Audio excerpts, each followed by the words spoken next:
नमस्कार, मैं उपेंद्र यादव। आप देख रहे हैं वी न्यूज यूट्यूब चैनल। आइए अब खबर की तरफ रुख करते हैं। अमेरिकी राष्ट्रपति डोनाल्ड ट्रंप ने एक बार फिर एप्पल पर भारत में अपने प्रमुख मोबाइल फोन के विनिर्माण सुविधाओं का विस्तार करने की योजना को लेकर हमला बोला है। इस बार उन्होंने अमेरिका के बाहर उत्पादित किसी भी आईफोन पर 25% टैरिफ लगाने की धमकी दी है। रिपोर्ट के मुताबिक ट्रंप ने शुक्रवार यानी 23 मई को अपने social media platform truth social पर लिखा, मैंने बहुत पहले ही एप्पल को टिम कुक को बता दिया था कि मुझे उम्मीद है कि अमेरिका में बिकने वाले उनके आईफोन का निर्माण यहीं यानी अमेरिका में ही होगा, भारत या किसी और जगह पर नहीं। उन्होंने आगे कहा, अगर ऐसा नहीं होता है तो एप्पल को अमेरिका को कम से कम 25% टैरिफ देना होगा। राइटर्स के अनुसार प्री मार्केट ट्रेडिंग में एप्पल के शेयर में 3.7% की गिरावट आई है, जिसमें कंपनी को बाजार मूल्य में लगभग 100 बिलियन अमेरिकी डॉलर का नुकसान हुआ है। रिपोर्ट्स की माने तो एप्पल ने अमेरिकी राष्ट्रपति की धमकी पर कोई टिप्पणी करने से इनकार कर दिया है। उल्लेखनीय है कि ट्रंप की यह पोस्ट फाइनेंशियल टाइम्स की उस रिपोर्ट्स के कुछ समय बाद आई जिसमें बताया गया था कि एप्पल का मुख्य कॉन्ट्रैक्टर फॉक्सकॉन भारत में चेन्नई के पास 1.5 बिलियन अमेरिकी डॉलर के प्लांट के साथ अपनी आपूर्ति श्रृंखला का विस्तार करने की योजना बना रहा है। एप्पल के इस कदम को चीन, जो अब तक आईफोन का सबसे बड़ा उत्पादक केंद्र है, से अलग कंपनी की मैन्युफैक्चरिंग को विविधतापूर्ण बनाने के व्यापक प्रयास के तौर पर देखा जा रहा है। हालांकि एप्पल का यह कदम राजनीतिक रूप से मुश्किल हो गया है, क्योंकि ट्रंप विदेशी देशों पर आयात शुल्क लगाने के लिए दबाव बना रहे हैं ताकि कंपनियों पर अमेरिका में मैन्युफैक्चरिंग का काम स्थापित करने का दबाव बनाया जा सके। पिछले सप्ताह कतर यात्रा के दौरान ट्रंप ने पहली बार एप्पल को फटकार लगाई थी, जब मीडिया रिपोर्ट्स में कहा गया था कि वह अमेरिका में निर्मित आईफोन को अब भारत से उत्पादन करने की योजना बना रहे हैं। ट्रंप ने कहा था, कल मुझे टिम कुक से थोड़ी परेशानी हुई। मैंने उनसे कहा, टिम, तुम मेरे दोस्त हो और तुम 500 बिलियन लेकर यहां आए हो, लेकिन अब तुम पूरे भारत में निर्माण कर रहे हो। मैं नहीं चाहता कि तुम भारत में निर्माण करो। उनकी टिप्पणी भारत सरकार की प्रमुख पहलों में से एक के एक उलट आ रही है, जिसका उद्देश्य विदेशी मैन्युफैक्चररों को भारत में निवेश और उत्पादन करने के लिए आकर्षित करना है। भारत में एप्पल के बढ़ते कारोबार पर ट्रंप की 10 दिनों में 2 बार आपत्ति जताने के बावजूद अभी तक भारत सरकार की ओर से कोई आधिकारिक प्रतिक्रिया नहीं आई है। प्रमुख विपक्षी दल कांग्रेस ने भारत सरकार की ओर से कोई टिप्पणी न किए जाने पर सवाल उठाया।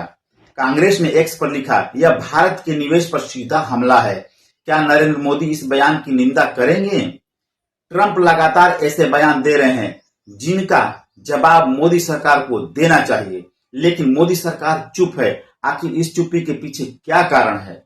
इस संबंध में सीएनबीसी ने रिपोर्ट किया है कि अमेरिका में आईफोन का उत्पादन करना बहुत महंगा हो सकता है, जिसकी खुदरा कीमत 1,500 से 3,500 अमेरिकी डॉलर के बीच होने का अनुमान है। गौरतलब है कि ट्रंप ने मौजूदा समय में एप्पल के अधिकांश प्रमुख उत्पाद टैरिफ से मुक्त कर दिए हैं। ये चीन में बने फोन और कंप्यूटर पर छूट ट्रंप के फैसले के बाद किया गया है। हालांकि रिपोर्ट में कहा गया है कि एप्पल इस बात को लेकर अनिश्चित है कि जून के बाद प्रशासन की टैरिफ नीति कैसे विकसित होगी। वहीं दूसरी खबर की तरफ चलते हैं और देखते हैं, सकल घरेलू उत्पाद वृद्धि पर पहले उप समूह का लक्ष्य पीपीपी परियोजनाओं के लिए केंद्रीय व्यवहारिता, अंतर वित्त पोषण एवं समृद्धि निवेश, वित्तीय निर्यात और रोजगार सृजन को बढ़ावा देना होगा। जनसंख्या प्रबंधन पर दूसरा उप समूह भारत को वृद्धावस्था और कम प्रजनन क्षमता जैसी भविष्य की चुनौतियों के लिए तैयारी करते हुए अपने जनसांख्यिकी लाभ उठाने में मदद करेगा। नायडू ने कहा कि तीसरे चरण प्रौद्योगिकी संचालित शासन पर केंद्रित होगा, जिसमें वास्तविक समय नागरिक केंद्रित प्रशासन के लिए AI, quantum computer, drone, digital platform का उपयोग किया जाएगा। नायडू ने कहा कि आंध्र प्रदेश 2047 विजन राष्ट्रीय विकास के लिए एक व्यापक समावेशी मॉडल प्रस्तुत करता है। उन्होंने उदाहरण प्रस्तुत करते हुए आंध्र प्रदेश की प्रतिबद्धता की पुष्टि की, जिसमें दिखाया गया कि कैसे राज्य मजबूत, समन्वित नेतृत्व के माध्यम से राष्ट्रीय परिवर्तन को आगे बढ़ा सकते हैं। नायडू ने पहलगाम आतंकी हमले के पीड़ितों को श्रद्धांजलि दी और सशस्त्र बलों के निर्णायक ऑपरेशन सिंदूर की सराहना की। उन्होंने संकट के दौरान प्रधानमंत्री मोदी के नेतृत्व की भी सराहना की। उन्होंने कहा कि भारत तीसरी सबसे बड़ी अर्थव्यवस्था बनने की राह पर है। उन्होंने digital India, GST, startup India, PM गति शक्ति और जल जीवन मिशन जैसे परिवर्तनकारी सुधारों की प्रशंसा की। उन्होंने कहा कि इन सुधारों ने देश के विकसित परिदृश्य को नए सिरे से परिभाषित किया है। ऑपरेशन सिंदूर के माध्यम से भारत की मजबूती हुई है। वैश्विक छवि पर जोर देते हुए उन्होंने कहा कि सही समय पर सही नेता का होना राष्ट्र को उनके महत्वाकांक्षी लक्ष्यों की ओर सही दिशा में ले जाने में महत्वपूर्ण रहा है।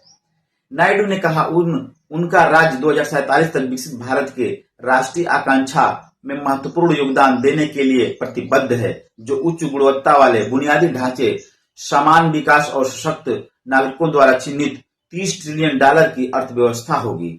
उन्होंने कहा कि आंध्र प्रदेश का लक्ष्य अभिनव P4 मॉडल के माध्यम से 2029 तक शून्य गरीबी प्राप्त करना है, जो कमजोर परिवारों और समर्थन करने वाले आर्थिक उत्थान को बढ़ावा देने के लिए सरकार, निजी क्षेत्र और नागरिक प्रयासों को एकजुट करता है।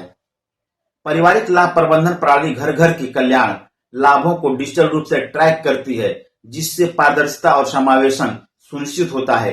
एक परिवार एक उद्यमी पहल जमीनी स्तर पर रोजगार को बढ़ावा देने के लिए उद्यमशीलता और कौशल विकास को बढ़ावा देती है। प्रौद्योगिकी आधारित विकास को बढ़ावा देते हुए राज्य ने अमरावती में क्वांटम वैली, अरवाकल के ड्रोन सिटी और विशाखापट्टनम में बायोमेडिकल विनिर्माण जैसे केंद्र स्थापित किए, जबकि एआई संचालित शासन और Ratan Tata innovation hub startup और रोजगार सृजन का समर्थन करते हैं। वहीं दूसरी तरफ देश भर में स्वच्छ भारत मिशन के तहत स्वच्छता को बढ़ावा देने के उद्देश्य से केंद्र सरकार द्वारा शुरू की गई स्वच्छ भारत मिशन ग्रामीण योजना में मध्य प्रदेश के बैतूल जिले में 13.231 करोड़ रुपए का बड़ा घोटाला सामने आया। यह घोटाला जिला प्रशासन की आंतरिक जांच में उजागर हुआ है, जिसमें भीमपुर और चिचोली जनपद पंचायतों में बड़े स्तर पर वित्तीय अनियमितताएं पाई गई। इस योजना के अंतर्गत शौचालय निर्माण, कचरा गाड़ी, सोख्ता, कंपोस्टिंग यूनिट और अन्य ठोस कचरा प्रबंधन से जुड़ी संरचनाएं बनाई जाती हैं। इस योजना का संचालन public financial management system PFMS के माध्यम से होता है, जिसमें किसी भी भुगतान से पहले तकनीकी और प्रशासनिक स्वीकृति आवश्यक होती है। जांच की शुरुआत 6 मार्च को उस समय हुई जब स्वच्छ भारत मिशन के एक ब्लॉक कोऑर्डिनेटर राजेंद्र सिंह परिहार पर कुछ संदिग्ध भुगतानों की जानकारी सामने आई, जिसके बाद जिला कलेक्टर और जिला पंचायत के मुख्य कार्यपालन अधिकारी CEO ने मामले की जांच के आदेश दिए। जांच में यह पाया गया कि परिहार ने अपने कार्यकाल के दौरान दोनों जनपदों में बिना किसी वैध स्वीकृति के 13.21 करोड़ रुपए का भुगतान करवाया था। बैंक ट्रांजैक्शनों की गहराई से की गई जांच से यह बात सामने आई कि यह बड़ी रकम इंदौर और वाराणसी स्थित कुछ निर्माण कंपनियों, ऑटो फर्मों और अन्य बैंक खातों को ट्रांसफर की गई, लेकिन जमीनी स्तर पर बैतूल जिले में किसी भी प्रकार का निर्माण कार्य नहीं हुआ। इन भुगतानों के न तो कोई प्रशासनिक दस्तावेज उपलब्ध हैं और न ही तकनीकी स्वीकृति ली गई। जिला प्रशासन ने आरोप लगाया कि परिहार ने 2 कंप्यूटर ऑपरेटरों की मदद से जनपद CEO के डिजिटल सिग्नेचर सर्टिफिकेट का दुरुपयोग किया। यह सिग्नेचर बिना किसी अनुमति के वित्तीय लेन देन के लिए प्रयोग किए गए। कलेक्टर नरेंद्र कुमार सूर्यवंशी ने माना कि सिस्टम में मौजूद कुछ कमियों का फायदा उठाकर यह घोटाला का अंजाम दिया गया। उन्होंने यह भी बताया कि डिजिटल ट्रांजैक्शनों के दौरान कोई OTP अलर्ट प्रशासन को नहीं मिला। बैतूल के पुलिस अधीक्षक यानी SP ने बताया कि राजेंद्र सिंह परिहार वर्तमान में फरार हैं। इस मामले में 19 मार्च को धोखाधड़ी और अन्य आपराधिक धाराओं के तहत 12 लोगों के खिलाफ FIR दर्ज की गई है। SP ने कहा अब तक किसी की गिरफ्तारी नहीं हुई है, लेकिन SIT विशेष जांच दल इस मामले में सरकारी रिकॉर्ड खंगाल रही है ताकि मजबूत केस तैयार किया जा सके। उन्होंने यह भी संकेत दिया कि भविष्य में कुछ और सरकारी अफसर भी आरोपी बनाए जा सकते हैं और यह संभावना है कि घोटाले की राशि और भी अधिक हो सकती है। इस पूरे मामले ने जिला प्रशासन की कार्यप्रणाली और निगरानी प्रणाली पर गंभीर सवाल खड़े किए हैं।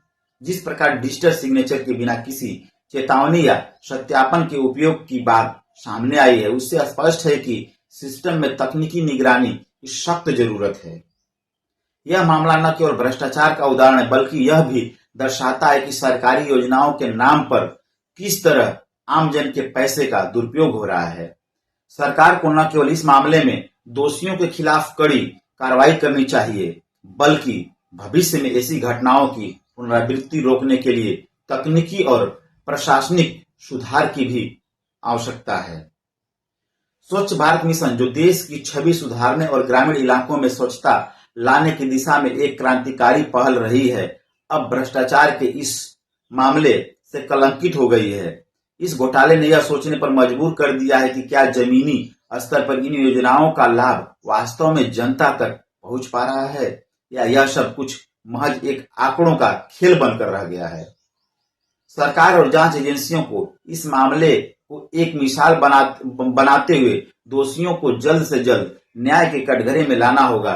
साथ ही जमीनी निगरानी और पारदर्शिता की दिशा में ठोस कदम उठाने की भी जरूरत है।